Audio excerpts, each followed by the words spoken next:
Hi, everyone. Today is day 3 of 30 of the Done is Perfect Challenge. I'm Eva Dawson with Eva Therapeutic Wellbeing. I am doing this challenge. A friend of mine wanted me to do this challenge. She wanted me to speak from the heart and really kind of talk about my ideas and the things that are on my mind and share them with my friends and family and my clients. And today I wanted to talk about what your hourly worth is. So how much is your time worth? And how do you figure that out? And I hear all the time people talking about, I don't have any time and I don't have any energy. And so one of the strategies I work on with people is helping them figure out how much their time is worth, and then figuring out ways to either modify their day, add more time into their day, or add more money into their bank. Your energy is currency. And so if you're constantly depleted and you're constantly out of energy, you're not putting enough back into your bank in order for you to spend any energy the next day. And so I want to talk quickly about figuring out what your hourly worth, what your rate is worth.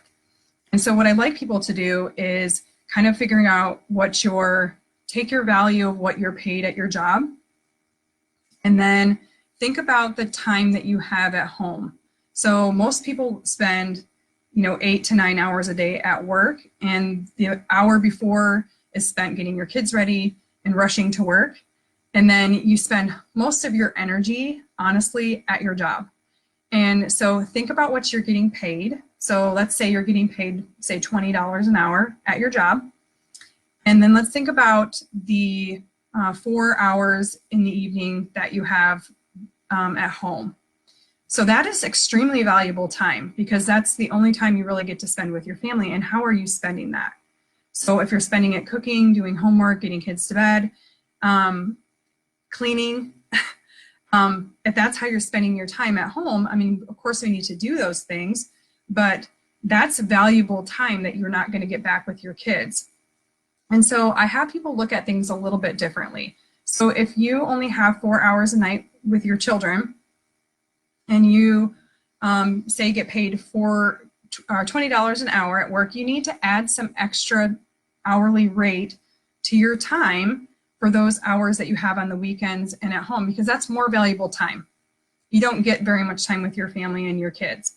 And so if that's very valuable time, then let's say we'll add some extra to that just for who you are and you being a mom or a dad, and that very valuable time you have at home. Let's add some extra currency to that.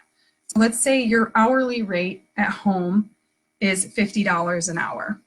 And so a lot of people don't think about themselves that way. They don't think about what they're really worth. And if you're worth $50 an hour, how are you spending that $50 an hour when you get home or on the weekends?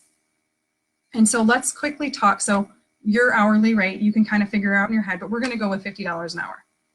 So let's talk about how you put energy into your bank to spend during the day. So a lot of people, if you're only paid $20 an hour at work and your hourly rate is $50 an hour, then you're expending more currency or more energy at work than you're getting paid. And so you're already coming home tired, and everybody is, let's be real.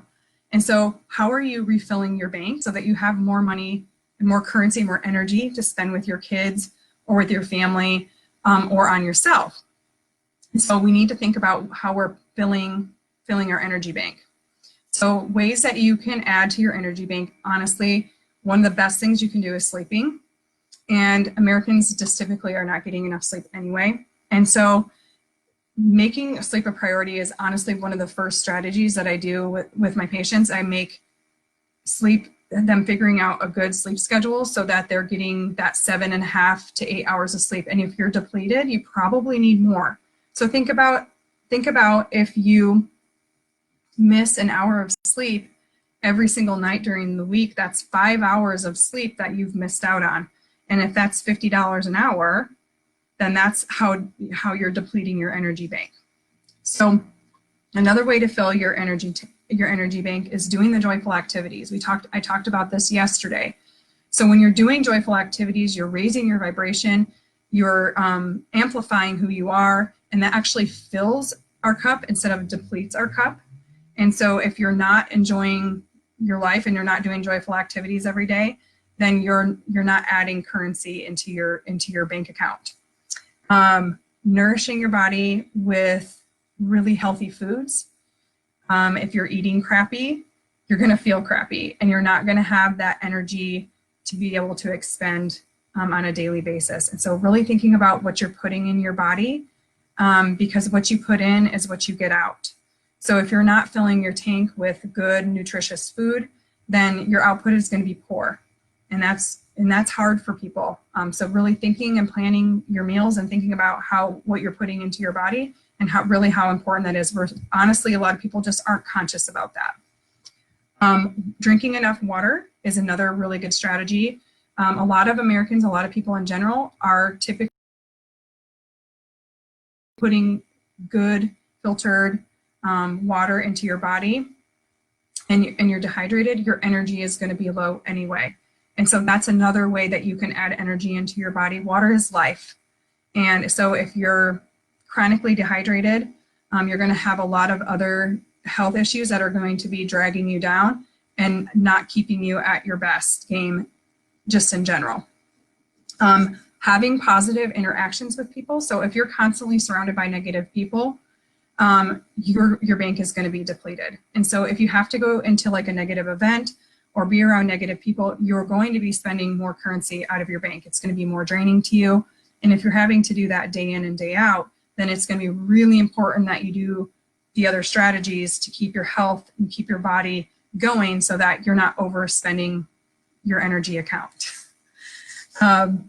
Spending time in nature is also really important. So how many of you are actually going out and spending time outside every day? It's really difficult when it's cold. Like this morning, I think it was -2. But it's just really important just to get out and get some fresh air or sit by a window with some sunshine, being around houseplants. If you're in an area that's cold, if you're in an area that's warm, really take advantage of that. Get outside, get your feet in the ground, get your face in the sun. All of those things are going to fill your energy bank. And then meditation is another really good way to improve your energy. Lowering that overthinking and getting your brain into a different state is really energizing for the body. You're going to be more refreshed if you are spending time meditating every day. Just in general, that's definitely a really great way. And it's really hard for people to start meditating. People are very intimidated by it. They think that they can't do it. But just spending time being mindful and spending time just in quiet is actually a really great way to start. And if your mind goes a million different places, I like to start people with a guided meditation, because that seems to kind of tell those overthinkers and the people that are constantly thinking, it tells their brain what to do. And so that's kind of a better way to keep yourself on track. So what is taking your energy? So I want you to think about your day and think about the things where your energy is being sucked off. Where are you spending too much energy? It could be, social media, on Facebook. It's really easy. Like right now you're watching me, so hopefully I'm making it worth your $50 an hour to watch me. So, where are you spending that energy? Where are you spending too much energy? Are certain activities that you're doing really depleting you? A good example I like to use especially for busy moms is cleaning. If you only have a short amount of time in the evening to spend with your kids and they've been at daycare all day and you've been at work all day, or on the weekends you don't have a lot of time to be able to enjoy life and get things done, if you think about your hourly rate being $50 an hour, is it really worth paying yourself $50 an hour to spend 4 hours cleaning on the weekend? So that's $200 that you're spending with your energy, and that's $200 of your time that you're spending cleaning. Would it be more worth it to pay maybe like a neighbor or a friend that you know that does a good job with cleaning to come clean your house sometime during the day, so that you can enjoy being at home. I know a trigger for me is mess and clutter, and so it's really difficult for me to relax and do the things I need to do if I'm like in a messy house. And so having someone clean is honestly a really, really good way for me to spend a little bit extra money and kind of budget for that, because then I have freed up time. So paying someone to clean my house, say $80 to $100 to clean my house every other week, really frees up about 4 to 5 hours of my time, which is very valuable to me, especially if I have limited time with my kids.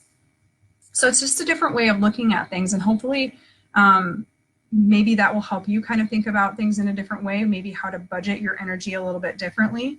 But think about the things where you're really struggling as far as spending too much time doing. Another good example would be like working on your house or spending time on your house, like doing big jobs or things like that. Sometimes those are worth hiring someone out to do versus spending, like, for example, for myself, like computer work. That is not my area of expertise. I'm not really good at the computer at all. I would probably spend 3 to 4 times the amount of time working on my computer, trying to figure out maybe how to link all my accounts and things like that. For me, it's better to hire an expert that already knows how to do that, and they're able to do that in an hour. So I pay my IT guy like $50, $100 to do my computer stuff for me for an hour, where I would have spent 6 hours of time doing that. So for me, that's it's a savings, because I have that 6 hours freed up that I would have spent messing around on my computer and being frustrated, and that's not my zone of genius at all. So really think about where you're spending your energy, and think about how you can refresh and refill your bank every day so that you're not overspending. And hopefully this is helpful for you. If you have any comments or any questions that you want to ask me, I would love to talk to you. Women out there, if you've hired a housekeeper and it's really helped you, I would really encourage you to drop a comment, because I think women are definitely hesitant in spending that money. But if you could just express how much that takes the stress and the load off of you as a way to kind of free up your energy and free up your time, I would really love to hear from you. So thank you so much for joining me tonight. Hopefully you guys have a wonderful weekend, and happy, well, it's only Thursday. It's my Friday because I'm off tomorrow. So I hope you guys have a wonderful Valentine's Day tomorrow, and hopefully I'll be able to hop on tomorrow and do another video. So talk soon. Thank you.